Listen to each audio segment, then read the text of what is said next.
Okay, we're live whenever you're ready, Corey.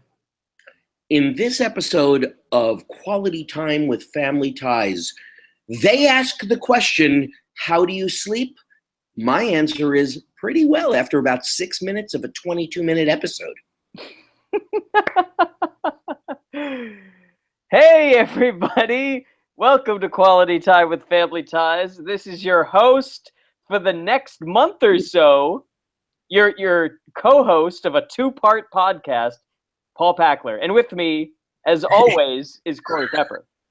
Because if I wasn't, you'd be doing, for what we do here on our podcast, what Alex P. Keaton did for 22 minutes in this episode, and that is speak to himself. Oh, speaking to myself and trying to coast on my charm and failing. Oh my God. Well, and we should explain, of course, that Scott Jones, who is our third host, isn't here because he's on a government granted. Is it our government that gives you a paternity leave? Exactly. Yeah, for podcasts. Right. Thanks, Obama. Right, you get a paternity leave for podcasts. Yes. So he will be completely compensated the same way he is usually compensated for this podcast, even when he's out of work for a month. Which is what? Just us making fun of him, whether he's here or not? That's right. That's exactly right. Now, here's the thing, Corey. The audience might know more about what just happened than us. Scott might be doing some little field pieces where he records what he thinks about the episode with only reading the title. So, oh, really? So he's not going to watch the episode, but he's going to comment upon it only upon reading the titles. I think that would be very fun, don't you? I do, especially with this one entitled, How Do You Sleep? Yeah, he made out like a bandit, if that's the case. Because at a certain point, I will confess, even though I was aware that we wouldn't have Scott today, and I usually try and take more copious notes when we don't have Scott, I gave up at a certain point because this episode was so awful that if I paid more attention to it, I would have hurt someone. I gave up by the opening credits. And you had enough time because this episode starts with, once again, one of Gary David Goldberg's favorite things, which is throwing in maybe once or twice a season a cold open. Yeah, for the really dramatic episodes, he saves the cold open. And nothing's more dramatic than whether or not a character can fall asleep. And now, stop right there. That's my whole problem. How did this become such a serious issue? And it's treated with like seriousness, like it's an after-school special about insomnia. Yeah, this is like the Touching Mallory episode. This is like the amphetamines episode, and all it is that he can't fall the fuck to sleep. And by the way, I have a suggestion that nobody told him. If you're really tired after 6 or 7 days of not sleeping, I'm not saying that it's healthy for you, but at some point you're going to fall asleep. Yeah, it's humanly impossible. Right. We need sleep. You may not sleep, more than 45 minutes at a time. It may not be a really restful sleep, but you will sleep, Alex. I often thought during the episode over and over again, if you would stop talking to yourself, you might be able to fall asleep. Yeah, every time they leave Alex alone to fall asleep, he starts monologuing. It's like he's like doing jumping jacks and asking himself, why aren't I falling asleep? I'm running around the room. This is another episode. I wrote down a note at the top of the page, and it simply says, not one bit of this episode works. Not one bit of it. From their aborted B plot of installing a smoke detector, which goes away as fast as it came, all the way to the monologuing, to Skippy's surprise entrance seemingly in the middle of the night. I'm still unclear on that. Yeah. We need to break it down, but it is dreadful. And on top of it, all of this madness happens, and we don't hear a peep out of an infant who has problems sleeping. Andy has problems sleeping. Right. That's what I'm saying. There's an infant in the house who does have problems sleeping, We never heard or saw Andy in this whole episode. And you would think that if you had that sort of a plot line of Alex not being able to fall asleep, that he and the baby would be able to commiserate. Yes. Yes, they have a character that they could put in with him. And you know what? He can monologue with Andy there because he's got to do the same stuff. We've seen scenes like that where he's holding Andy and he's talking to him. You can monologue. It just looks a lot better than him tossing and turning and talking to himself if he's holding an actual child in his hands talking to the child. And it adds shtick because then the actual baby actor is going to be fucking around because it's a baby. And so you'll have little funny things in the middle of him bitching and moaning. Wow. For those of you playing along with us at home, this is season 4, episode 10, entitled How Do You Sleep? We start with a cold open, Alex Keaton in bed, tossing and turning. He can't sleep. He's got tests. He's got papers. He can't sleep. He can't sleep. I don't even know how we go from the cold open to the credits. How did we go from the cold open to the credits? Do you remember? That was it. I mean, literally what you said. If you just stretched it out to about 90 seconds. I actually timed it. I had to go back and look at the time on the cold open. It was just over a minute. It was 60. It was at 66 seconds. It seemed like it was twice as long, but it was only a minute long. Now wait. Let me just do the quick Paul Packler thing where I say a little, a parenthetical conversation. This title comes from, Corey, you might know. How do you sleep? How do you sleep? No, I don't know. It's the John Lennon song on his album Imagine. Wow, there you go. For kids listening today, you would call it a diss track, but it was him calling out Paul McCartney for writing a song, making a diss track about John Lennon and Yoko Ono on his album Ram, where he said, don't listen to people who are full of shit type stuff. So John Lennon wrote a song called How Do You Sleep, where he's like, all of your music sucks, and you wrote this one song yesterday, but now all you got is this stupid other song, and fuck you. And George Harrison played on it as a fuck you, and it's pretty crazy. Wow, I just totally had forgotten the feud between John and How Do You Sleep? It's like, how do you sleep at night writing the shitty music when you used to be good? Yep, it's pretty crazy. Well, there is that point. There are these McCartney freaks, and I don't think you're one of them. No. Who sometimes get into that argument that Wings was a better band than the Beatles. Corey, who says that? Does anyone actually... I have a friend. I'll say that it's a friend who does claim that Wings was as good a band as the Beatles. I see you looking off to the side. I see Susanna walking through the room. Okay, I was wondering if Susanna knew who I was talking about. She does know who I mean. Yes. I thought it was her. No. Oh gosh, no. No. She. It's a friend of mine I've had for years. I'm not very close with any longer, but he definitely has proselytized that Wings. He has gone on a rant that not only has Wings been as good a band as the Beatles, but his solo career post Wings has been equally as good as Wings and the Beatles. That's shocking. It's not who I was thinking of. I was thinking of somebody else's ex-wife. You were thinking of somebody else's ex-wife. Yes. Oh. Yeah. Mm-hmm. Yeah. Oh, yeah, but it's not. People, No, but it's not her. It's a him. Now, do you know who I'm talking about? Now she does. Okay. So a transgender man. Gender fluid. Yeah, gender fluid. Okay, fair enough. No, but that's shocking because, I mean, objectively, Wings, a great band, and he did a couple good albums with them. He's done a couple, and more than a couple good albums on his own since the late 70s, 80s, etc. But better or equal to the Beatles? That's insane. That's insane. That's absolutely insane. Yeah. Yeah. Mm-hmm.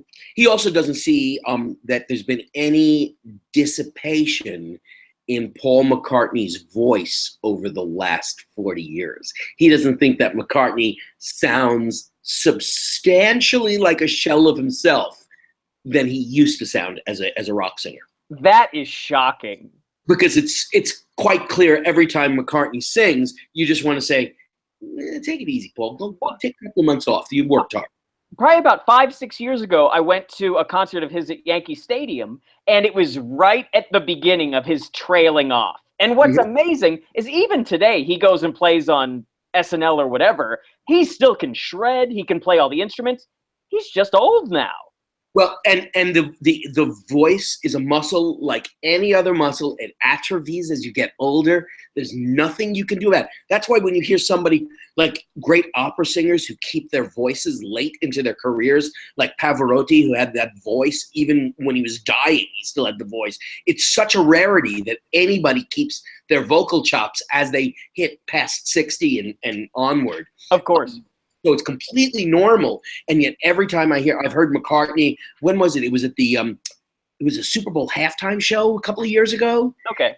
and it was one of those where it's like, oh, Paul, I'm so sorry. It's just it doesn't work for me anymore. It's like, I wish you'd just shut up and do talk shows. Yeah, yeah. And the other thing that's interesting is that with him and the type of music and his brand and stuff like that is always he wants the live show to be as joyous and happy as when you listen to his album for the Mhm. first time. He wants it to sound like that album that you listen to in your basement type thing. And Yeah. he could do it for a long time, Oh, sure. but now he just can't. Whereas like the other counterpoint to that is like Bob Dylan, where he never sounded good. Mhm. But he constantly evolved with like, all right, I sound even shittier now, but I'm gonna own it. That's the art I'm making. And it's sadder when it's Paul McCartney who can't live up to his own thing. I don't know. See, so now we've gotten to the point where I've talked it out to the and it's just boring. Well, after the opening credits, we go into the kitchen, and we discover that Steven has been trying to install a smoke detector wearing a, a carpenter's costume, because whenever you install something, one needs to dress the part. Corey, I'm about the most like metrosexual, either metro for weather or just or metro for cities. I feel like all you need is like a couple screws in a wall, right? You don't need a costume for it. That's just about it. I said, I do not know how to do anything around the house. You nail in a nail into the wall, and they hang. They just, Yeah. you're not installing anything. It's like putting up a picture frame. Yeah, that's it. That's it. So I somehow or another, he was wearing his workman costume. Hey, you know what? I forgot to look up. I wonder if maybe one of our listeners could find this out. When did it become standard to install smoke detectors in one's home? This is 1985. I'm wondering, was that the year that it became mandatory for smoke detectors? Oh, I didn't know it was mandatory. Yeah, it is. Yeah, you got to have smoke detectors in any dwelling that has more than 2 bedrooms. I don't know. There's something like that, but you're supposed to have smoke detectors now. I'm wondering if something became legal in '85 and that's why they had it. Oh, you know what? Smoke alarms were required first in 1973. Oh, okay. So it was even later than that. So it was still already required.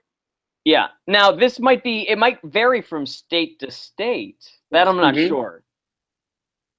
But I'm looking at so a thing about so go ahead. As they say, he's installing a smoke detector, and thank God Alex P. Keaton comes in looking tired and bedraggled. But what do you drink when you're tired and bedraggled? Warm milk. Well, that's later. First is a refreshing glass of orange juice. It's insane. And you know what? I don't know. Do you think they were doing makeup on Michael J. Fox to get he looked really bad. He did look really pale. Like, I think they didn't put makeup on him. He just got washed out by the lights. Yeah. But he starts acting. What I wrote down was he starts acting crazy again. He starts acting whenever they have the characters acting out of character, like completely crazed over something. Like, he's obsessive in this, and it's crazy. He has this crazy energy, and he's left alone, and he's monologuing, and what was it? Mallory got a B- on the test, and she said that's not that bad. Alex said he got a B-. That's not that bad. I got a B- on the test. Yeah, it's not that bad. So you get a B- on the test. Big deal. But Skippy walks. Now this is funny. So mom and dad say they're going to bed. Mallory and Jennifer finish folding the laundry. They say they're going to bed. Alex says he's going to go to bed, but he's stalling for time because he's nervous about going for bed. So if everybody's gone to bed, I'll assume, I'm going to make an assumption in Ohio that it's around 10 p.m. Okay? Sure. How does Skippy just walk into somebody's house at 10 p.m.? He's going to get killed someday. Yeah. He doesn't knock or anything. He comes in the back door, right? Wearing a beret, as of course we would expect. Yeah, the beret. We should talk about that. I don't even know what to say at this point. I guess they're trying to do like a ducky thing, but I guess so. But boy, yeah, 10 o'clock at night. Yeah, they never specify, and it seemed everyone was so energetic when they said they were going to bed. It was really weird. It was weird, and of course, Skippy's excuse to be there is he needed to borrow a dictionary to look up the spelling of the word mandrel. Ugh, I mean, not Mandrell would be Barbara Mandrell. It would be a mandrill. That would be the ape. a Mandrel, sure, of course. Who's Barbara Mandrell? A country singer. Wasn't she a country singer, Barbara Mandrell? Yeah. Mandrell's sister. And one of the Mandrell sisters. Was her solo stuff better than when she was singing with her sisters? Her solo stuff was better. Yes. She had a solo. Did That she? crossed over to television. Oh, she did. She had my a goodness, television that's show. right. Sure, did she not? It may have been one of those variety shows that came on like only on the summers, though. Oh, As a that's weird. replacement show. You know, like the Smothers Brothers always had a replacement show over the summers. Right. I think Barbara Mandrell's show was like a replacement show for something else that ran Late on 70s. NBC. Late 70s, early 80s. Okay. The Wow. Smothers Brothers had a show in the summers. That's fun. That's fun to say. It was called, and in fact, the name, if I remember correctly, was the Summer Smothers Brothers, or the Smothers Brothers Summer Show was something like what they called it. It was their summer replacement show. Oh, you know what? Barbara Mandrell is quite the looker. I had a feeling that you'd look her up and see that. There was maybe a 2-year window of time where Barbara Mandrell was not unattractive. Yeah. Mhm. But so like all this is happening, and it's like I just wanted to say this plot line of this episode feels like what would be a B plot, or even in a later series like a C or a D plot, where it's just like this is the one little we're gonna see at the beginning and then the end of the episode that they've expanded.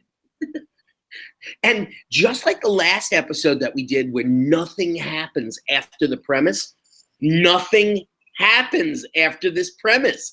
We find out in the first scene he has insomnia, and it doesn't. If you're going to say it builds by Skippy sleeping on the floor next to Alex snoring, that does not raise the stakes at all.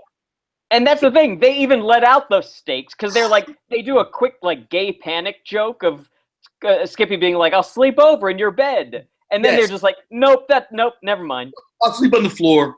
Yeah. And so we go into the bedroom, and that's pretty much the whole scene. We see Skippy sleeping on the floor.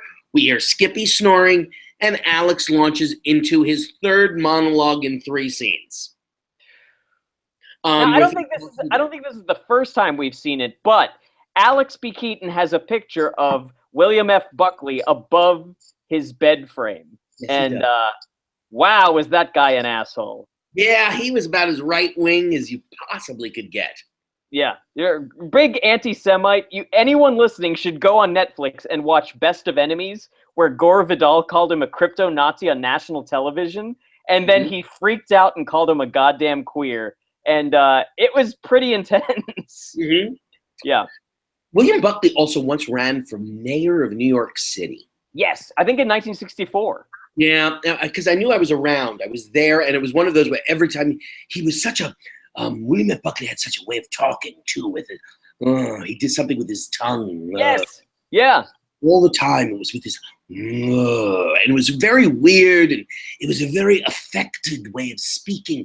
He'd point a pencil at people, and he would point to he was just a horrible human being. Yeah. He you know who else would do that? I remember it from watching the episode of in 1996 or something when Steve Forbes hosted Saturday Night Live, and he would do that with his tongue too. He would do like a Like anytime he was laughing, he would go like, ooh, ooh. Forbes, the head of Forbes magazine, is that what he Yeah. was? Remember he ran in 96? He ran for president, didn't he?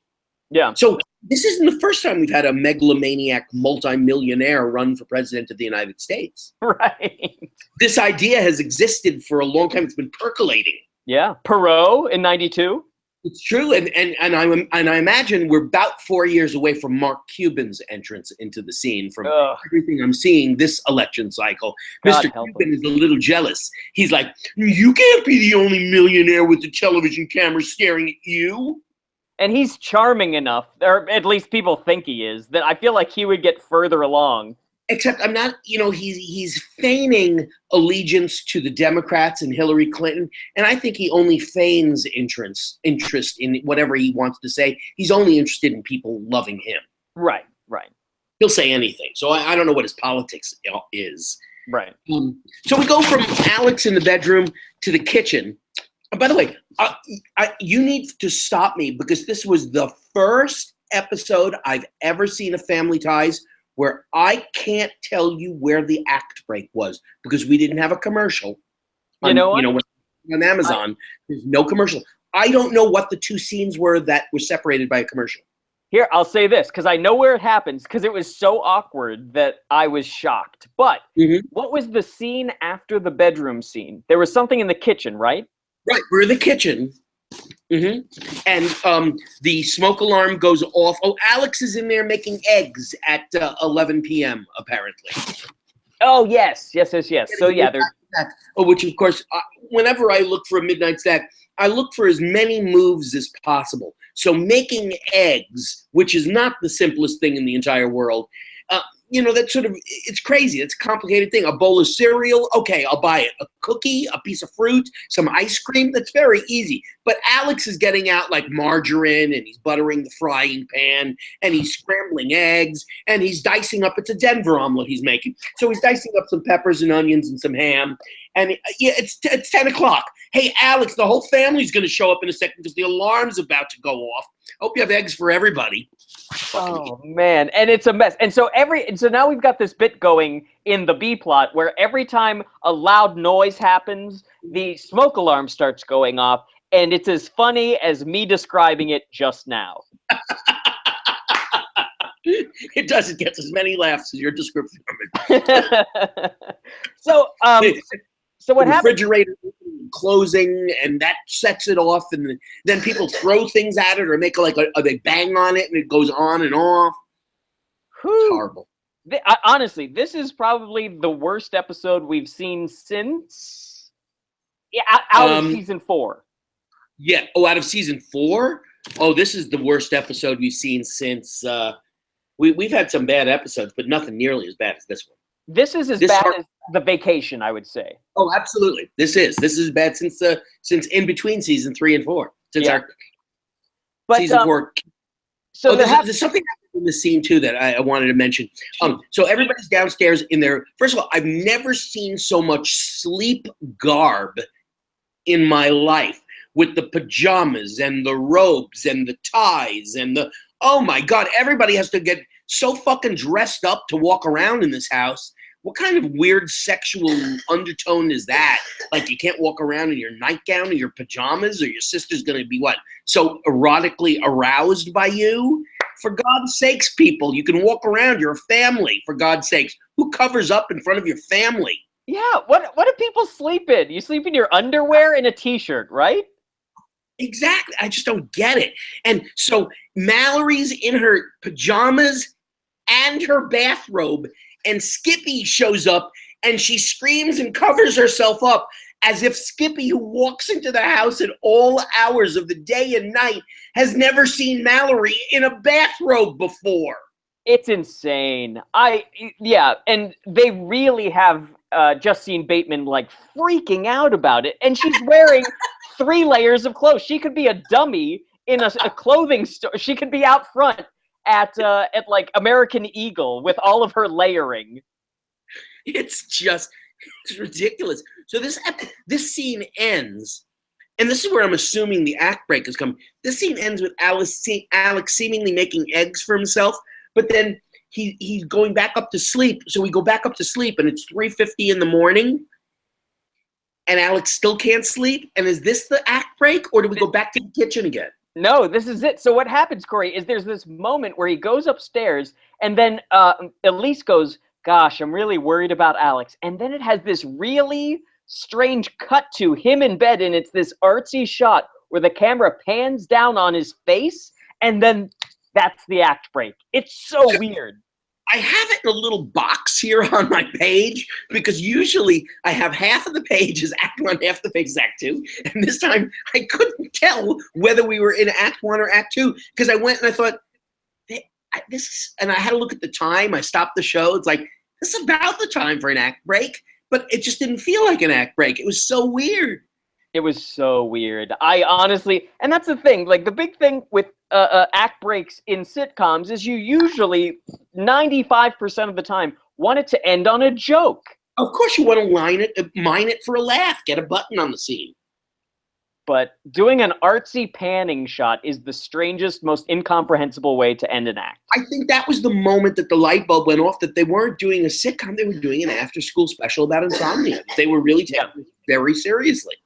Yeah. So on that note, oh, sorry. Yeah, that's it. No. Yeah, Take a okay. break. So on that awkward note, we'll take an act break. We'll be right back. And we're back. Corey, have you stopped taking notes on the episode yet? No, I still have. I have one more scene. I have notes for one more scene, and then Alex delivers a line that I was going to use for our opening today, but I decided I would save it for the appropriate time because it was the last note I took. Okay. It's just a quote of Alex's, which perfectly sums up my feelings about this episode, but we'll get to it in a moment. So we're in Alex's bedroom. Alex is pacing back and forth, and now every member of his family stops by to wish him good luck on the sleeping. That's what it comes to. And they each bring him like a little gift. Like mom and dad bring him a glass of warm milk, and Jennifer brings him her stuffed animal, and Mallory brings her geometry book because geometry always puts me to sleep. Another dumb joke for her. So we all bring him like little gifts. It's like the three wise men show up bringing frankincense and myrrh to Jesus. I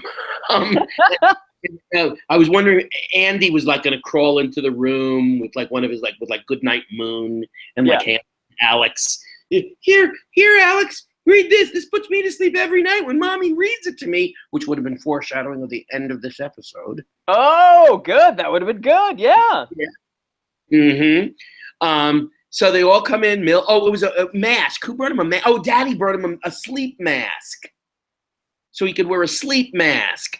And of course, they all leave him their gifts, and now they're going to leave him alone, and he launches into yet another monologue.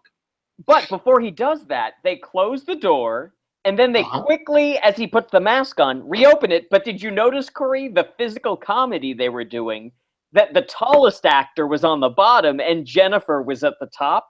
I did not notice that. Yeah, I noticed it, and I was angry that I noticed it.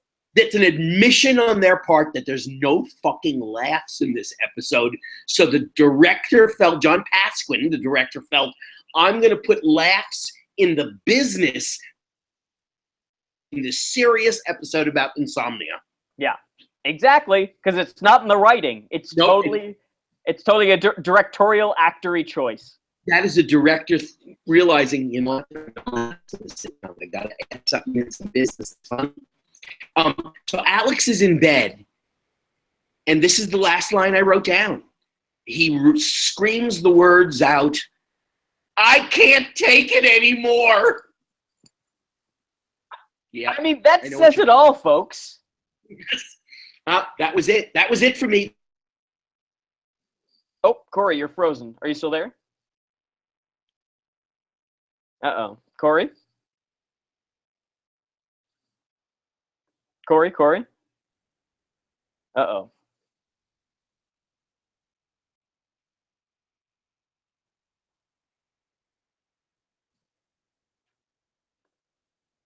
Corey?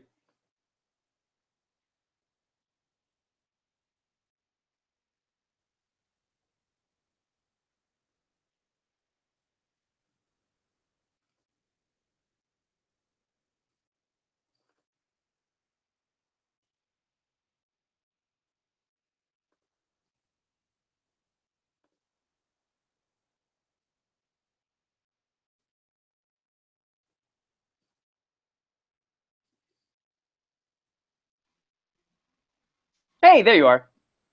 I just came back again. I don't know what happened. It's so funny. I saw you perfectly well and heard you. Nothing changed on my end.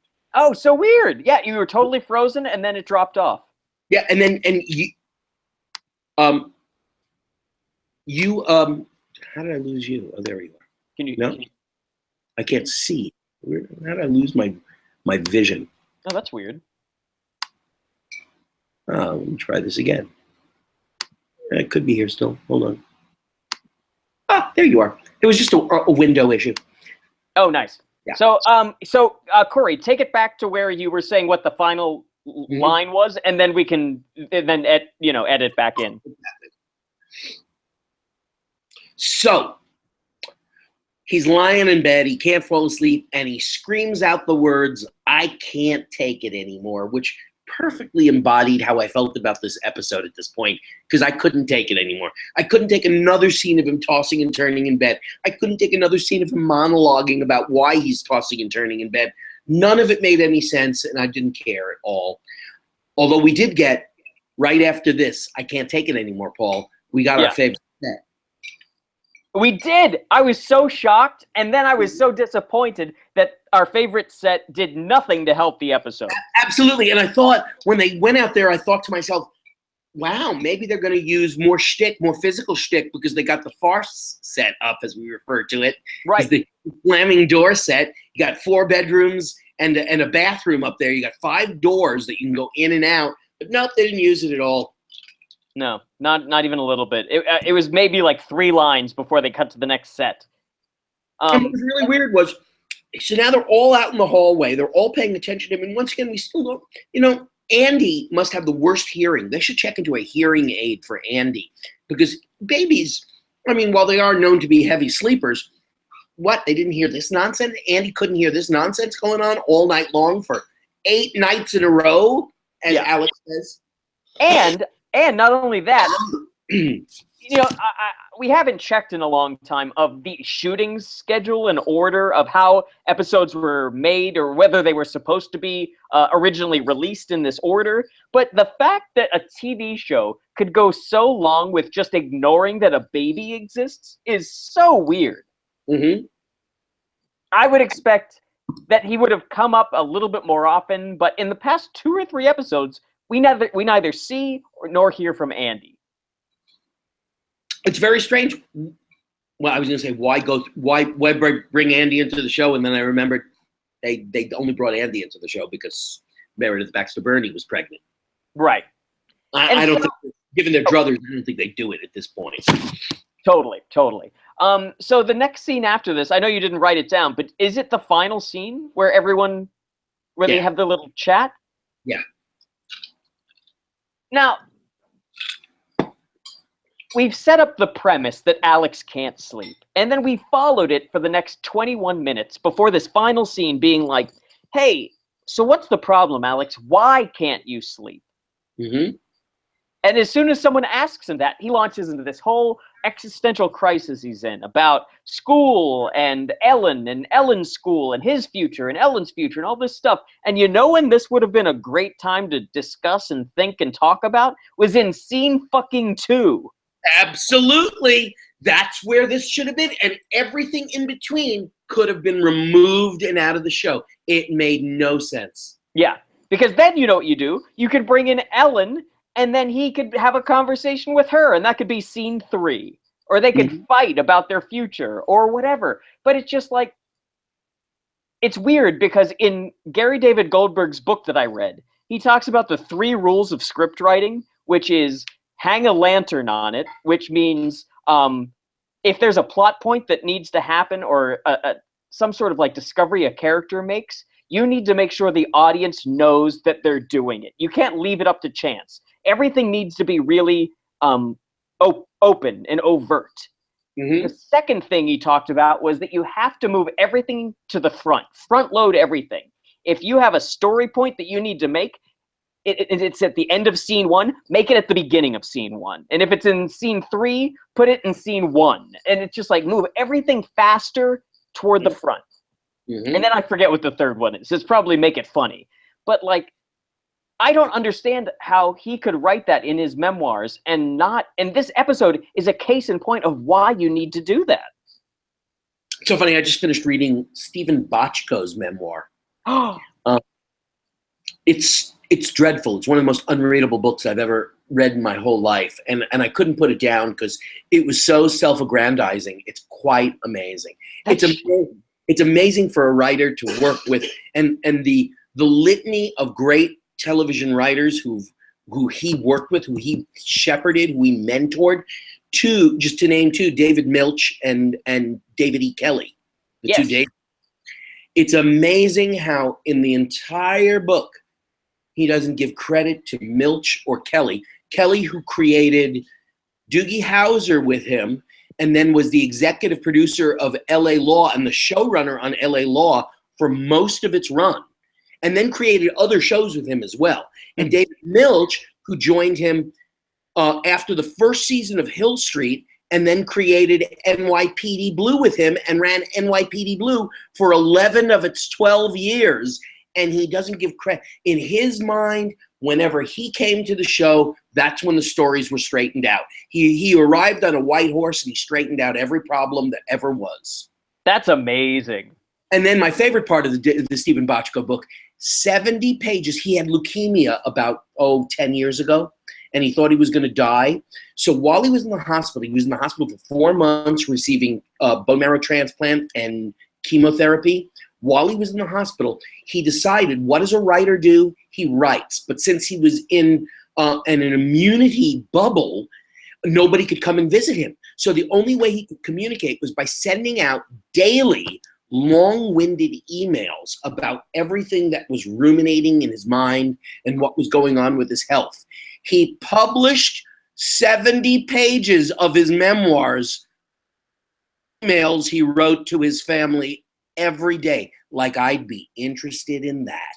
Oh my God. And so that's in the book? The 70 pages of emails? Holy shit. Yep. I skipped over them and didn't read one moment of it. I just wanted to read about his career, and I really wanted to I thought, he's going to have some jewels, some fortune cookies about writing. Nah. Wow. And that's the thing. It's like some people are just talented writers and they're not good teachers because they're so inherently talented. Mm-hmm. And it's funny, people, who taught, it's funny, you just, did you just post a picture of Columbo and realizing that Spielberg? I was waiting for you to stop so I could say that he wrote that episode. Bochco wrote that episode. Yeah, the one that's the first episode of Columbo. Yes. Well, that's why I was going to say, it was so funny when you posted the picture of Columbo and said that Spielberg did it. He has a whole thing about young Steven Spielberg directing the first episode of Columbo that he wrote, and how Lincoln Levinson, who created Columbo, they mentored Bochco. They were the ones who taught Bochco. And he hated working with Peter Falk, but he felt that Peter Falk ultimately helped him to become a better writer. Peter Falk wanted things rewritten constantly, and it became a pain in the ass for Bochco. That's why he didn't like Peter Falk.